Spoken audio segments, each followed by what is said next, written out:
आज मैं आप सभी के समक्ष 97 जीएसटीएस के प्रवक्ता के रूप में प्रस्तुत हूं और ये मेरे लिए काफी गर्व की बात है। आज का मेरा विषय है जल जीवन संस्कृति, समस्या और समाधान, और यही मेरे टॉक के ऑब्जेक्टिव्स भी होंगे। मैं आप सबको इस टॉक के थ्रू जिस प्रकार जल जीवन है और उसका सांस्कृतिक महत्व क्या है, इससे रूबरू कराऊंगा तथा इसी के साथ मैं आप सभी को जल समस्या से भी रूबरू करवाना चाहूंगा तथा एट द एंड हम समाधान पर भी बात करेंगे। तो चलिए शुरू करते हैं एक कोट के साथ। जल ही जीवन है। ये कोट तो हमने बहुत बार सुना होगा। तो क्या इसका महत्व हमारे जीवन में क्या है, चलिए आज समझते हैं। पानी सुनते ही हमें कुछ महत्वपूर्ण शब्द का आभास होता है, और हो भी क्यों ना, क्योंकि जल जीवन हर एक प्राणी का जीवन आधार है। पशु पक्षी कीट मकोड़े इन्हें अपना जीवन यापन करने के लिए पानी की आवश्यकता है। वैसे तो हमारी धरती अंतरिक्ष मंडल में सब मौजूदा ग्रहों में नीली है, क्योंकि पूरी पृथ्वी पर 97% पानी है। पूरी पृथ्वी पर 97% पानी की चादर का फैलाव है, पर फिर भी जो पानी पीने योग्य है वो केवल 3% ही है, क्योंकि ये 97% पानी या तो समुद्र के रूप में खारा है या तो ग्लेशियर के रूप में बर्फ की चादर में ढका हुआ है। तो पानी की इतनी कम अवेलेबिलिटी ऑफ वाटर और ह्यूमन का इतना बढ़ता पॉपुलेशन किस प्रकार से अब प्रॉब्लम्स में है, चलिए आज इसको हम समझेंगे।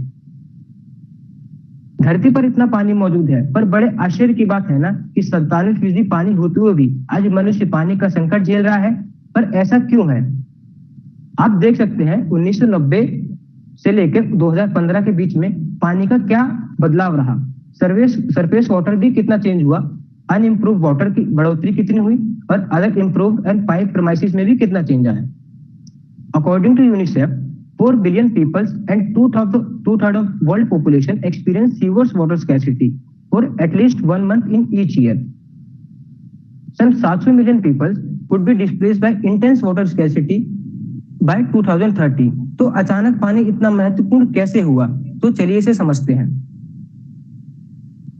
पानी आज जितना हमारे लिए महत्वपूर्ण है उतना पहले भी था, पर आप इस डाटा को पहले देखिए। इस बात को समझने से पहले 2030 तक पानी का क्या बढ़ोतरी रहा। धीरे धीरे पानी की खपत ज्यादा बढ़ने लगी और इसकी डिमांड आप देख सकते हैं किस प्रकार 2030 तक बढ़ती रही। तो पानी इतना महत्वपूर्ण हो गया है, और महत्वपूर्ण होने के साथ आप इसके साथ एक डाटा भी देखें कि किस प्रकार से स्टेट्स के अंदर पानी का यूज डिफरेंट स्टेट्स में बढ़ा।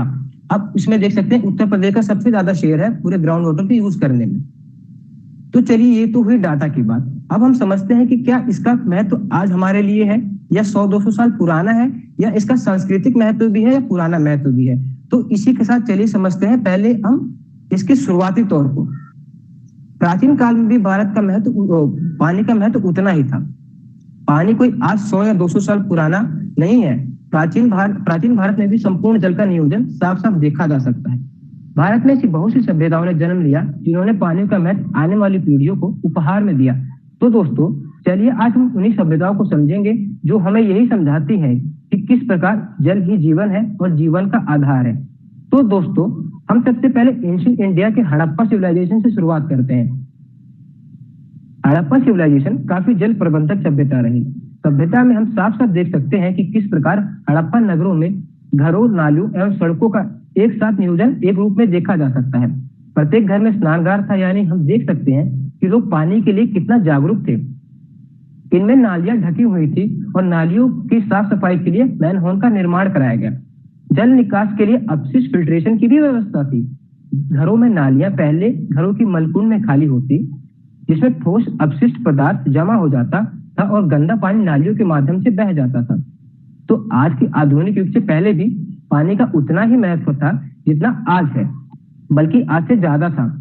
प्राचीन काल में जल संसाधन के रूप में हम सिंचाई को देख सकते हैं, जिसका वर्णन गिरनार के शिलालेखों में हम देख सकते हैं। हम बात कर रहे हैं जूनागढ़ की। जूनागढ़ में हम ये देख सकते हैं किस प्रकार सुदर्शन झील हमें जलाशयों की जानकारी देती है। यह मूल रूप से चंद्रगुप्त प्रांतीय शासक पुष्यगुप्त द्वारा मौर्य काल में बनवाए गए थे। इसकी मरम्मत महाश्रक रुद्रदमन के समय उनके प्रांतीय शासक सुविश्वास द्वारा कराई गई, जो बारिश से बुरी तरह क्षतिग्रस्त हो चुके थे। हम अर्थशास्त्र में देख सकते हैं कि कौटिल्य के द्वारा जो अक्सर छोटे छोटे स्तर पर पानी का रखरखाव की बात करते थे, इसमें सिंचाई की बात करते थे, जिनका रखरखाव मुख्य संसाधनों का वर्णन भी हुआ। उसके साथ साथ नदी, झील, फुहारे आदि, कुओं इत्यादि का भी वो वर्णन करते हैं। गुप्त और उत्तर गुप्त कालों में हम देख सकते हैं कि किस प्रकार से सिंचाई के लिए कुओं से बड़ी सावधानी से खोदी गई नालियों तक जल को लाया जाता था। एक प्रणाली जिसे शायद गुप्त काल से पहले से जाना जाता था। उसमें एक श्रृंखला में कई पात्रों को बांधकर तथा जो पतवार के पानी तक पहुंचते थे, इसे घटयंत्र कहते थे, यानी घड़ा कहते थे। वर्षा का पानी बंगाल जैसे क्षेत्रों में तालाब, अन्य प्रकार जलाशयों में जमा होता था और फिर सिंचाई और पेयजल के लिए इस्तेमाल होता था। पानी टंकियों द्वारा सिंचाई प्रायद्वीपीय भारत में एक प्रतिमान बन गया। इस प्रकार सिंचाई विधियों का विवरण प्रणालियों में इसका उत्पन्न होता है। हमारे देश में जल संसाधन के प्रबंधक का इतिहास बहुत पुराना है। प्राचीन काल से ही भारतीय भागीरथियों ने सभ्यता और संस्कृति के विकास के साथ साथ भारत की जलवायु, मिट्टी की प्रकृति और अन्य विविधताओं को ध्यान में रखकर बरसाती पानी, नाली, झरनों और जमीन के नीचे मिलने वाले भूजल संसाधनों के विकास और प्रबंधन के क्षेत्र में अनेक ही प्रगति करी। जल संचय प्रबंध का चलन हमारे यहाँ बहुत सदियों पुराना है। हडीन कुंड राजस्थान में, नाड़ी महाराष्ट्र में, बंधारा और ताल मध्य प्रदेश में, उत्तर प्रदेश में बंदी, बिहार में पोखर, कर्नाटक के प्राचीन संसाधन थे। पारंपरिक व्यवस्थाएं उस क्षेत्र की परिस्थिति और संस्कृति विशिष्ट देन जिसमें उसका विकास होता था। तो हमें पता चलता है कि किस प्रकार सांस्कृतिक महत्व था भारत का, और पानी की संकट ने किस प्रकार संस्कृति की और दशा और दिशा को दोनों को बदला। तो चलिए आज हम समझते हैं कुछ ऐसी किताबों से जिन्होंने पानी का इंपॉर्टेंस हमारे आने वाली पीढ़ियों को समझाया। हम बात करने जा रहे हैं किताब की जिन्होंने लिखा है अनुपम जी द्वारा। आज भी खरे हैं तालाब। भारत की पारंपरिक जल संरचनाएं आज भी हजारों गांवों और कस्बों के लिए जीवन रेखा के समान है। अनुपम जी का यह कार्य देश भर में काली छाया की तरह फैल रहे भीषण जल संकट से निपटने और समस्याओं को अच्छी तरह समझने में एक तरह से गाइड का काम करता है। अनुपम जी ने पर्यावरण जल प्रबंधन के क्षेत्र में वर्षों तक काम किया और वर्तमान में वो गांधी शांति प्रतिष्ठान नई दिल्ली के साथ कार्य कर रहे हैं। उनकी पुस्तक खासकर आज भी खरे हैं तालाब और राजस्थान की रजत बूंदे पानी के विषय में प्राकृतिक पुस्तकों मीलों के पत्थर के समान है। तो क्या कभी भारतीय समाज में जल के प्रति वह संवेदनशीलता रही या नहीं? जल कभी महत्वपूर्ण था ही नहीं हमारे लिए क्या? इसे जुड़ी एक संस्कृति के विषय में मैं आज आपको परिचित कराता हूँ। संस्कृति, परंतु कैसी? वही जो हमारे पूर्वजों द्वारा बनाई गई थी और जिन्होंने अंग्रेज के हाथों में अपना दम तोड़ा। यह संस्कृति थी जल की तरह संवेदनशील होने की, सरोवरों की तथा तालाब की। गांधी शांति प्रतिष्ठान नई दिल्ली के पर्यावरण कश द्वारा प्रकाशित पुस्तक आज भी खरे हैं तालाब में इन पंक्तियों को देखें। सैकड़ों हजारों तालाब अचानक शून्य से प्रकट नहीं हुए थे। इसके पीछे एक इकाई थी बनाने वालों की, एक दहाई थी बनाने वालों की। यह इकाई दहाई मिलकर सैकड़ा हजार बनाती थी। पिछले 200 वर्ष में नई किस्म की थोड़ी सी पढ़ाई पढ़ गए नए समाज ने इकाई दहाई सैकड़ा हजार को शून्य ही कर दिया। उत्तर की अनेक दंत कथाओं में लोग पारस के पत्थर के विषय में आपने शायद जरूर सुना होगा, जो लोहे को स्वर्ण में बदल देता था। इस पुस्तक में मध्य देश के प्रचलित दंत कथा का वितरण है। इस कथा में लोग ऐसे ही एक पारस पत्थर के मिलने पर भी उसके द्वारा अर्जित धन को व्यक्तिगत लाभ के लिए प्रयोग नहीं करते थे, अपितु उससे तालाब बनाया करते थे। तो इंपॉर्टेंस हम समझ सकते हैं किस प्रकार प्राचीन काल में भी पानी का उतना ही था जितना आज है। तो चलिए इस सरोवर संस्कृति से जुड़े कुछ नामों को बताता हूँ। क्या आप इन नामों को पहचानते हैं? जैसे कि आगौर, आगर या पाल? शायद नहीं, मैं भी इनसे अनभिज्ञ था। मैं ऐसा इसलिए पूछ रहा हूँ क्योंकि 5वीं शताब्दी से लेकर 15वीं शताब्दी तक एक समय ऐसा था जब सरोवर के निर्माण कार्य प्रारंभ होने से ही उसके स्वच्छ पानी के संरक्षण में पूरे गांव और शहर लगते रहते थे। यहाँ तक कि यदि बात करें तो तालाब के भीतर पानी जिस मार्ग से प्रवेश करता था वहां लोग जूते या गंदगी भरे सामान नहीं ले जाया करते थे। इस मार्ग को आगोर कहते थे। आगोर के मार्ग पर एक स्तंभ गड़ा रहता था जिससे लोग ये समझ जाया करते थे कि यह स्वच्छ रखने की लायक जगह है। जब आधुनिक समाज की तरह कोई बोर्ड या तख्ती नहीं होते थे, इसके बावजूद लोग जल संरक्षण के प्रति इतने संवेदनशील होते थे। जीव जंतुओं को तालाब में छोड़ जाता ताकि जल स्वच्छ रहे और तथा तालाब निर्माण पूरी गांव और शहर के लिए एक बड़े त्योहार या इवेंट जैसा होता था। उस समय आज की तरह आईआईटी या सिविल इंजीनियर नहीं थे, अपितु गज भर और सिलावट जैसे नाम प्रचलित थे, जो तालाब का ही नहीं अपितु समाज की गहराई भी जानते थे। इन्हें बड़े स्तर पर सामाजिक सम्मान प्राप्त था। उल्हाड़ी, बुलही, लहास तथा दक्षिण में धर्मदा प्रथा जल प्रबंधन के लिए अच्छे लोग का भाव प्रमाण है, परंतु अब हम इन्हें भुला चुके हैं। अंग्रेज के आगमन पर विशाल जानकारी को इकट्ठा किया गया और नीतियां बनाई गई, परंतु उस रिकॉर्ड में वही पश्चिमी अनुभव था। परीक्षण के आधार पर दस्तावेज तैयार किए गए, इस रिकॉर्ड में ये परंपराएं तथा त्योहार स्थान न ले सके। इसलिए अंग्रेजों ने यह मान लिया कि ये सारी व्यवस्था उन्हें ही करनी है, यहाँ तो कुछ नहीं है। तालाबों और सरोवरों को भी राजस्व के लाभ हानि के तराजू पर तौला जाने लगा। धीरे धीरे तालाब लोगों के हाथों से छीन लिए गए, न लगते गए। जगह जगह बने तालाब और कुएं बावड़ियों के बदले अंग्रेजों द्वारा नियंत्रित वाटर वर्क से पानी आने लगा। तो क्या केवल पाइप या नल टूटी लगा देने से पानी आता है? तो नहीं। अतः जल संरक्षण की चुनौती में वैज्ञानिक तरीके और कम खर्चीले तरीके यकीनन बेहतर होंगे, परंतु बस बात उस मूल संवेदनशील संस्कृति की है जो भारत समाज में जल को अमूल्य बनाती थी। एक नई तरीके और तकनीक के साथ ये संस्कृति भी आगे बढ़नी चाहिए थी, ऐसा मेरा मत है। तो दोस्तों, अभी तक हम सांस्कृतिक महत्व तो समझ गए हैं। चलिए समझते हैं किस प्रकार से ऐसी कौन सी चुनौतियां भारत के सामने आई जिन्होंने इस संस्कृति को बुरी तरीके से क्षतिग्रस्त किया।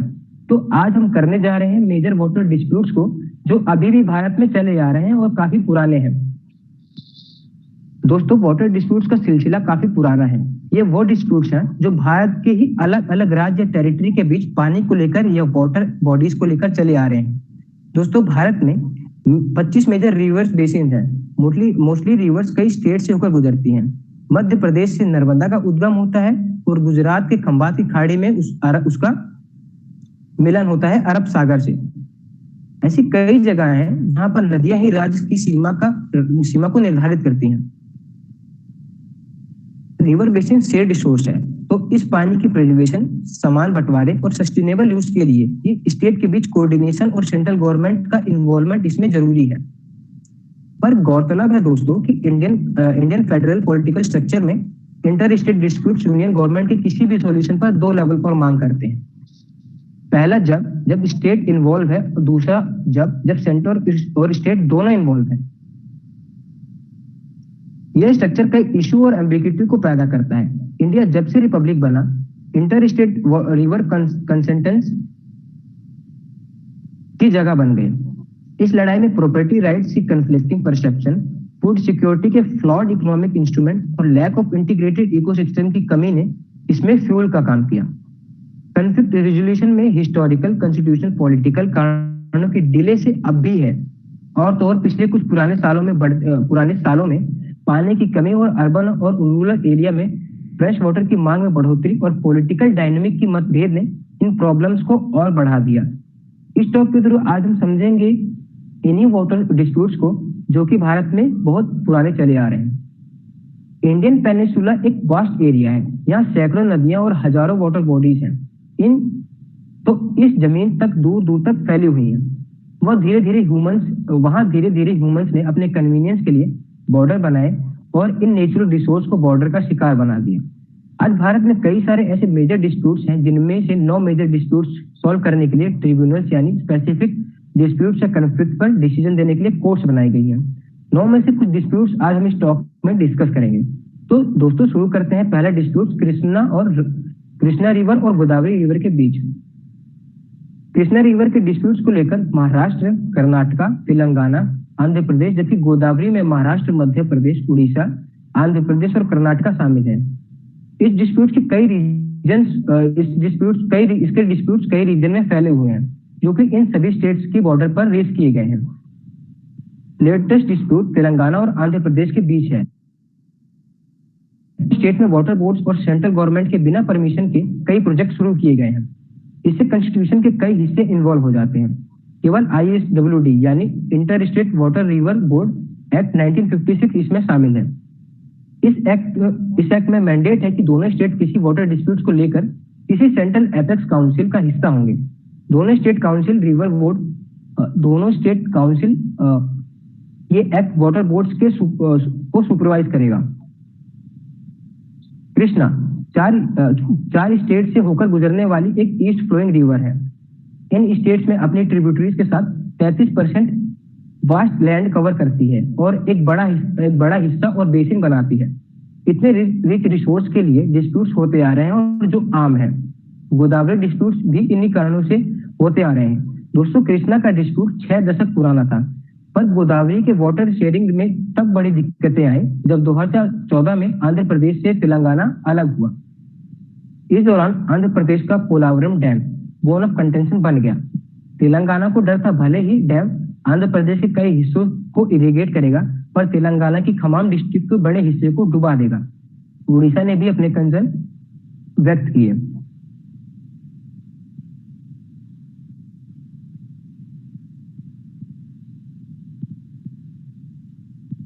तो ये तो थे कुछ मेजर डिस्प्यूट्स।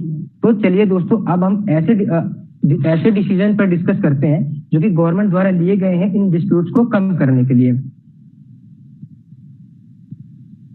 कहीं ना कहीं भारत सरकार का केंद्र चिंतन विषय रहा है जल संकट। सरकार ने जल को प्राथमिकता देना शुरू कर दिया। गवर्नमेंट द्वारा कुछ ऐसे मिशन को लॉन्च किया गया जिसमें लोगों को यह समझाया जा सके कि जल ही जीवन है। भारत सरकार ने इसके लिए जल जीवन मिशन का उद्गम किया 15 अगस्त 2019 को। जल जीवन मिशन के तहत भारत सरकार ने 1 लाख से ज्यादा परिवारों को साफ जल पहुंचाने का प्रयत्न किया। इस मिशन के तहत 71 डिस्ट्रिक्ट, 824 ब्लॉक्स, 503 ग्राम पंचायतें और 1,275 विलेज में साफ जल टोटी के माध्यम से पहुंचाने का प्रयत्न किया गया।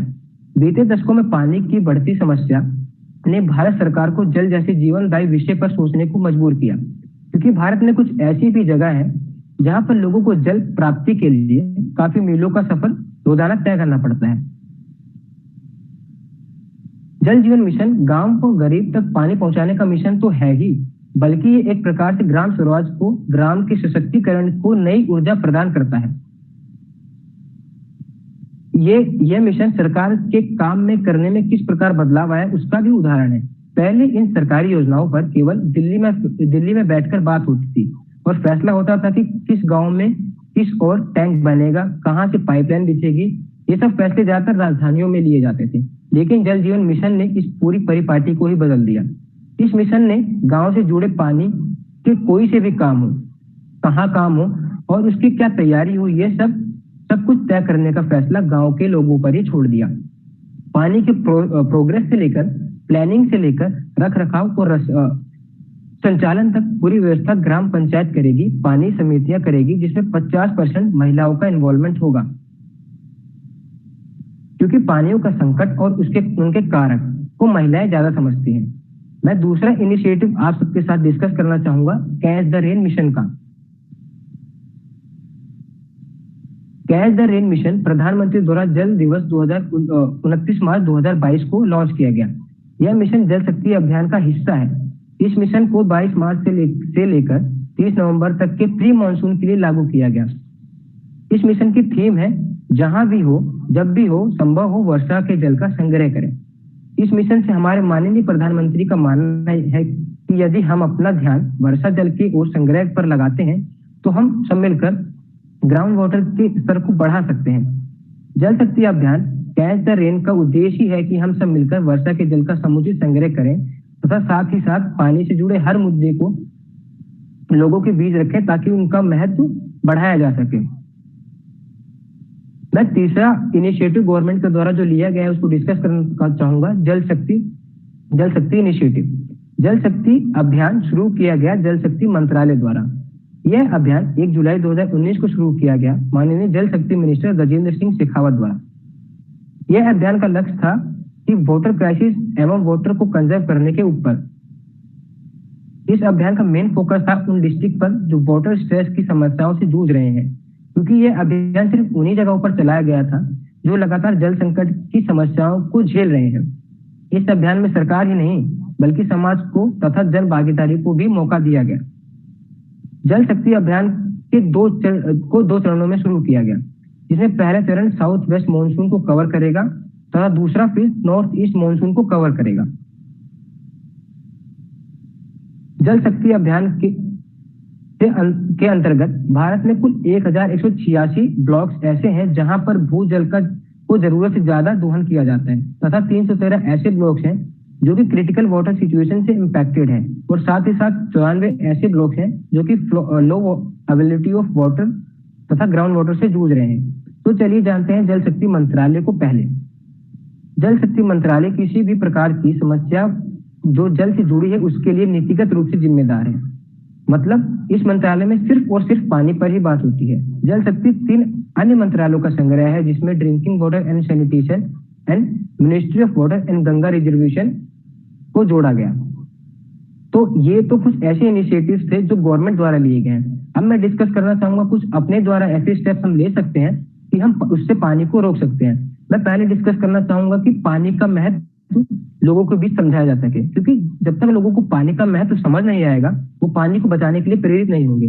तो जिस प्रकार से हमने अभी डाटा को देखा कि पानी की किस प्रकार से डिमांड बढ़ी है और उसका जो डिमांड और सप्लाई का जो बैलेंस बिगड़ा है, अगर उसको हम लोगों को समझा सकें तो उससे पानी की आवश्यक बचत हो सकेगी। दूसरा स्टेप ऐसा हो सकता है कि हम अपने घर के आसपास गड्ढे वगैरह को खोद सकते हैं, ताकि जिससे क्या होगा कि जो बारिश का पानी होगा उस गड्ढों में सूख जाएगा, उसमें जमा हो जाएगा और धरती उस पानी को सोख कर अपना स्तर बढ़ा सकती है।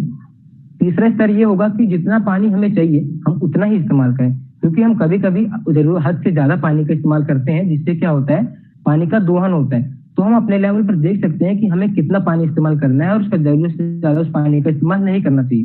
तथा हम अपने आसपास पेड़ पौधे भी लगा सकते हैं जिससे क्या होगा कि मट्टी उतने टाइटली वाटर को कंजर्व कर पाएगी, जिससे ग्राउंड वाटर इंक्रीज हो सकता है। एट द एंड मैं आपसे कुछ एक चीज डिस्कस करना चाहूंगा जो कि मैंने अपने द्वारा खुद लिखी है। मैं आप सभी लिसनर्स को बताना चाहूंगा कि हम योजनाबद्ध तरीके से जनभागीदारी के साथ पानी बचाने की पहल करेंगे तो हमें पानी की समस्या नहीं लगेगी। पानी हमें पैसों से ज्यादा कीमती ताकत के रूप में उभर कर आएगा।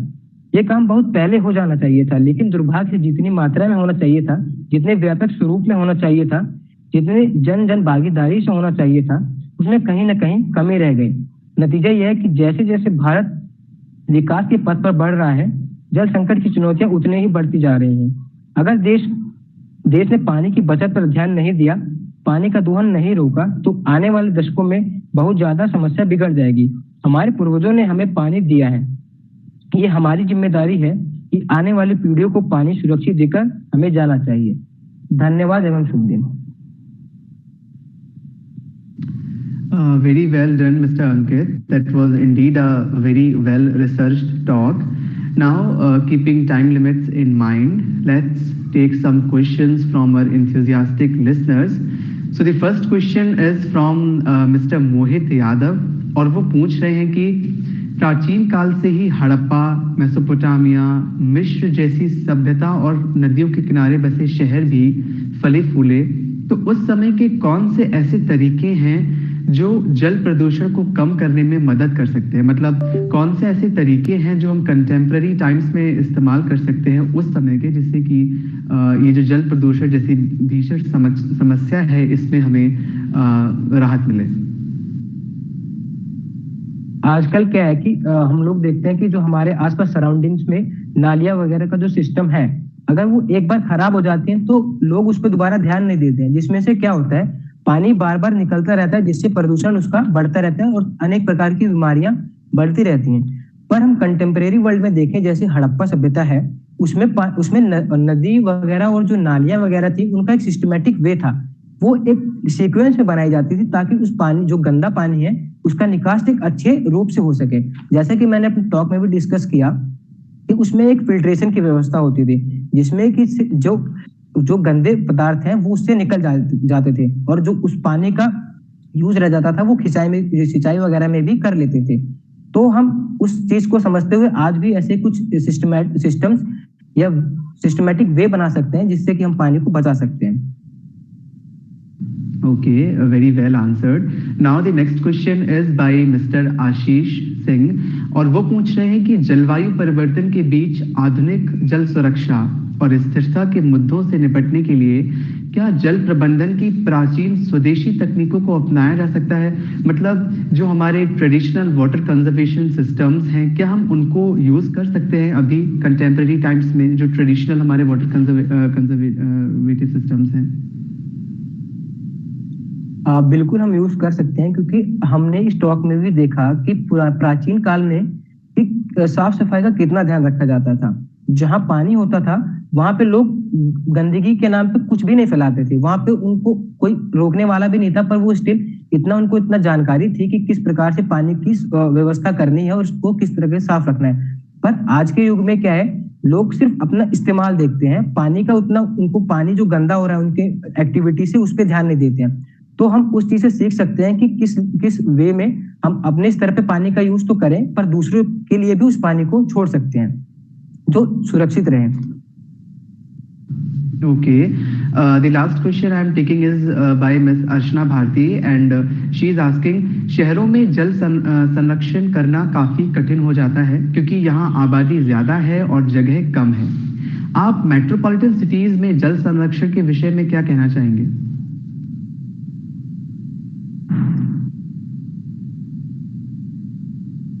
सिटी को जैसे हम दिल्ली को ले सकते हैं, वहां पे जल बोर्ड्स में आप देख सकते हैं कि किस प्रकार से जो यमुना नदी है उसके पानी को साफ करके लोगों तक पहुंचाया जा सकता है। पर यमुना पानी को गंदा करने वाले ऐसे कौन से कारक है, हमको उस पर भी ध्यान देना पड़ेगा। जैसे जो फैक्ट्री का गंदा तेल वगैरह है, मलबा वगैरह है, वो सारा यमुना में ही आता है और उसी पानी को हम फिर से साफ करके पीते हैं। तो एक तरह से कंटिन्यूअस प्रोसेस बना हुआ है। तो हम ऐसे कुछ स्टेप्स लें कि जो ये कंटिन्यूटी है इन बीच में, जो पानी गंदा हो रहा है फिर से उसको साफ करके पिए जा रहे हैं, फिर से गंदा हो रहा है, इसको कहीं ना कहीं तोड़ने की जरूरत है। अगर हम इसको अच्छी तरह इसके बीच में अगर हम ब्रेक डाउन कर सकते हैं तो हम कहीं ना कहीं पानी को भी यहाँ बचा सकते हैं। Okay, thank you so much, Mr. Ankit. You tackled every question very well. Now, the last question from my side is, what was your experience with Graduate Scholar Talk series? आपका experience क्या था इस particular platform के साथ, या आपने क्या क्या सीखा इस platform से? मेरा एक्सपीरियंस तो काफी ठीक था। फर्स्ट ऑफ ऑल मैं थैंक यू करना चाहूंगा मनीष सर को, जिन्होंने मुझे मतलब काफी मोटिवेशन टाइम पर देते रहे, और टीम तो काफी सपोर्टिंग है। उन्होंने हर स्टेप पे मेरे को बताया कि कैसे आप इम्प्रूव कर सकते हैं अपने आप को हर स्टेप पे, और ये प्लेटफॉर्म काफी अच्छा है। अगर मुझे दोबारा कहीं मौका मिला तो मैं और इम्प्रूवमेंट के साथ जरूर बोलना चाहूंगा। Sure, why not? Absolutely, you will get a second opportunity for sure. Thank you so much, Mr. Ankit, and congratulations for your talk.